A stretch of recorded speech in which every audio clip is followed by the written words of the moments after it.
बिस्मिल्लाहिर्रहमानिर्रहीम अस्सलाम वालेकुम दोस्तों की हाल चाल है। तुसीं देखते पै जे अरशद अली टीवी। मैं तुहाडा मेज़बान मोहम्मद गफार। सब तो पहले चैनल सबसक्राइब कर लो, बैल आइकन का बटन दबा लो, हर आने वाली वीडियो तुहानूं पहुँचे हो। तुसीं वेखो रोज़ की निस्बत इंशाअल्लाह फजले खुदा अल्लाह के हुक्म चंगे चंगे जानवर प्योर नीली के लैके असीं हाज़र होने। अज मूँहों दोंदा कट्टा ये मुंडा ये गल कहंदा कि मेरे घर का इहदी माँ भी तुहानूं दिखाने वो माँ 18 तो 20 लीटर कहंदा दुध देंदी। इन्हां ने बेचना, इन्हां दा ज़हन सी कोई बंदा कोई लै जे चंगा।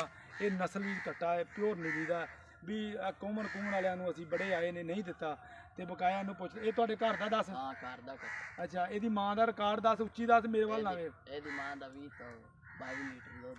अच्छा घर दा कट्टा घर हाँ अच्छा ते माँ इहदी खड़ी है। हाँ लो जी 20 लीटर मुंडा दस रहा बकाया कट्टा। तुसीं वेख लो इंशाअल्लाह तसल्ली असीं करा देनी। सौदे नसीबां दे ने। वीडियो पसंद आवे लाइक ते शेयर जरूर करनी। यह कट्टा वा कालियां दी अखां फुल्ली इहदे मत्थे ते निक्की निक्कियां ने सींगी मोड़ के बिल्कुल काठां दे विच ला रहा बकाया। तुसीं कन्न इहदे वेख लो बिल्कुल छज्जां वर्गे ने। धुन्नी कोली तो पाक आ यही निशानियां होनियां प्योर नीली दियां। बकाया तो कोई मामलात ज़्यादा होंदे नहीं गे जिहड़े असीं तुहानूं दसीए।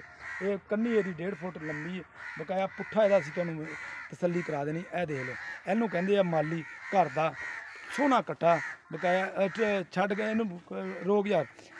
पुट्ठा वेख लो एक हड्डी का प्योर निशानी ज़्यादा कहंदे ने कि एक हड्डी की जिहड़ा हुंदा उहनूं कहंदे आ नीली। यह नीली तुसीं वेख लो इहदे जिहड़ियां अंडा ने बिल्कुल बराबर ने। यह वो भी तुसीं देख रहे जी इंशाअल्लाह तुहाडे वास्ते छड्ड के टोरा ने। यह मामलात ने यह सारियां गल्लां बातां ने। ये तुहाडे वास्ते कोशिश करनी है मेहनत करनी है अरशद अली टीवी ते अल्लाह के हुक्म नाल ये तुहानूं सच्चे ते सौदे खरे सौदे प्योर नीली दे मिलन। घरेलू मिल ये ना होवे कि मंडियों लियान के ते असीं कही जाइए ये आ गई नीली झूठ तूफान मार के काम बनाई जाइए। ये इंशाअल्लाह काम नहीं होएगा।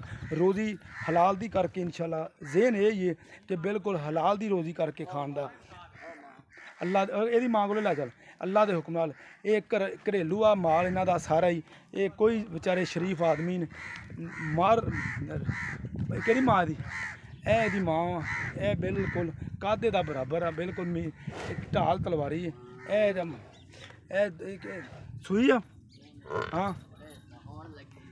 ये हुण लगी इन्ना हवाना ये बाखड़ी है। ये बाखड़ी है फिर भी पंडा बनी फिरदी आ ये मगर कट्टी है कहंदा ते यदी माँ बकाया इंशाअल्लाह यह माली तुहाडे वास्ते असीं अज लै आए। ये अल्लाह के हुक्म सच्चे ते खरे सौदे तुहानूं मिलने। ये नहीं भी लियाना मंडियों ते कह देना आ गई नीली ते आया पता नहीं जहानियां पता नहीं आया फलसारों अगे कित्थों। ये अल्लाह के हुक्म एक हड्डी का घरेलू कट्टा। इधर अगे आ यार ये मां ना। अच्छा बिल्कुल ये गल्लां सच्चियां ते बिल्कुल झूठ ना बोली शरीफ आदमी है तू ते ये मां दुध किन्ना दिंदी हुण किन्ना दिंदी अजे भी दित्ती जांदी। अच्छा ਇਹਦਾ ਮੁੱਲ किन्ना मोल है 1,60,000 1,60,000 कोई मुहब्बत हो जाएगी 5-10 हज़ार मुंडा कहना मुहब्बत कर लाँगे 1.5 लाख तो फाइनल रेट मजीद भी करा देंगे मुहब्बत इंशाअल्लाह। यह अल्लाह के हुक्म प्योर नीली का माली ऐदा टोर 1.5 लाख रुपया मुंडे ने मंगया बकाया। कोशिश करांगे कोई थोड़ी बहुत ही मुहब्बत हो जाए। इनू कहते हैं नीली ये कन्न वेख लो किडे किडे ने। ये अल्लाह के हुक्म नाल तुहानूं घरेलू जानवर दिखाए जाने ने मंडियां दे लियान के या मंडियां चों जाके नहीं दिखाने। पुट्ठा इहदा माशाअल्लाह वेखो किड्डा सोहना एक हड्डी का बरीक बड़ा। ये नीली का शिकार अल्लाह के हुक्म नाल इंशाअल्लाह उम्मीद करांगे। अज वाली वीडियो तुहानूं बड़ा टोर चल रोक इत्थे और टाली ना बन मूँह धोंदा ये मझा मुझा चढ़दा कि नहीं अजे।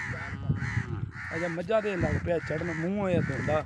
यह देख लो इन्होंने कोई रकबे के मामलात ने इन्होंने लिया दिता जो भी है इन्होंने पता हो। पर कट्टा बड़ा सोहना नस्ली कट्टा देसी नहीं है। इंशाअल्लाह उम्मीद करांगे अज वाली वीडियो तुहानूं बेहद पसंद आएगी। लाइक तो शेयर करने लगे नहीं भूलना तो चैनल पर मारना अल्लाह के हुक्म नाल हथ सबसक्राइब कर लेना क्योंकि अगली नोटिफिकेशन अगली वीडियो का तुहानूं पहुँचे वो तुसीं वेखो सौदे नसीबां दे ने। इंशाअल्लाह मिलते एक अच्छी बेहतरीन वीडियो। अल्लाह ने निगहबान पाकिस्तान जिंदाबाद।